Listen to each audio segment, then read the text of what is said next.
كم مجدا سطرنا على صفحاته. السلام عليكم.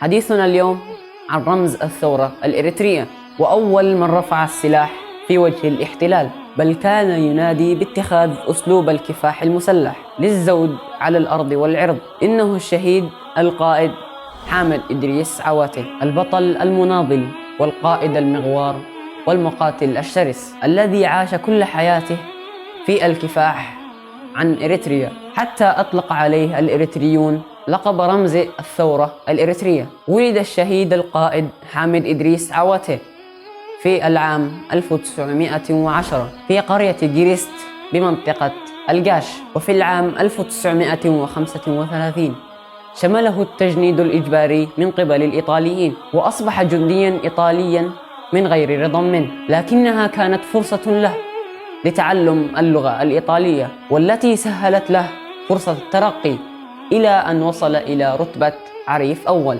كما أنه سافر إلى روما في دورة متخصصة وكان مجالها المخابرات العسكرية، ثم في أول فرصة وجدها استطاع الانفكاك عن الإيطاليين وقام بالرجوع إلى قريته بين أهله وعشيرته بعد أن قضى 6 سنوات مع الجيش الإيطالي. عمل بعد خروجه في الزراعة وتربية المواشي، بالإضافة إلى دوره في حماية القرية من قطاع الطرق الإثيوبيين، حيث أخذ على عاتقه الدفاع عن المنطقة وإرجاع الحقوق إلى أهلها. فقد كان القائد عواتي وطنيا غيورا على أهله وأرضه، كما أنه كان رجلا ورعا ومتدينا كحال أغلب أهل إريتريا، وعرف عنه بأنه لم يشارك في الحروب العشائرية أو القبيلية التي حدثت، مما أكسبته هذه المواقف حب الجميع، ولم يحسب له أنه تبع لجهة أو مجموعة.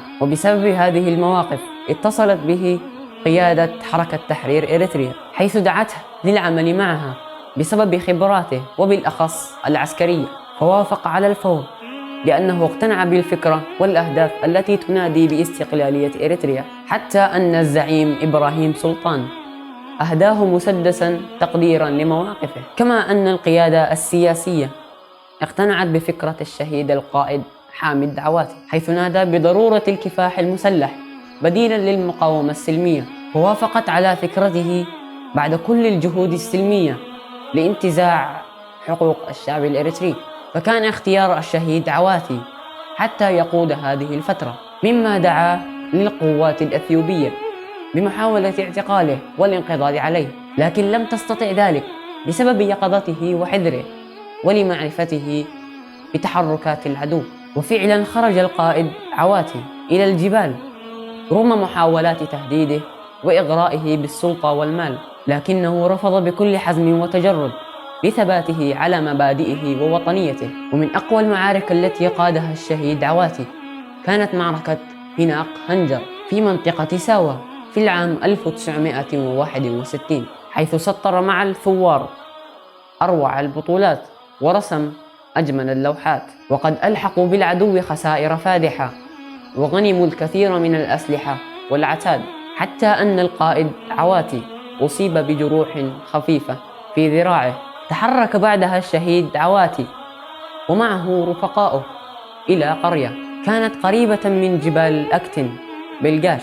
أحس القائد بهبوط شديد وإعياء، فقرر تسليم سلاحه إلى رفيقه حجاج، وقال قولة مشهورة: ارفعوا هذه البندقية عاليا حتى تحقيق نصر آت بإذن الله. ثم أغمض حامد إدريس عواتي عينيه ونام للمرة الأخيرة، رحمه الله رحمة واسعة وأسكنه فسيح الجنان، وجزاه عنا كل خير. التاريخ كم مجدا سطرنا على صفحات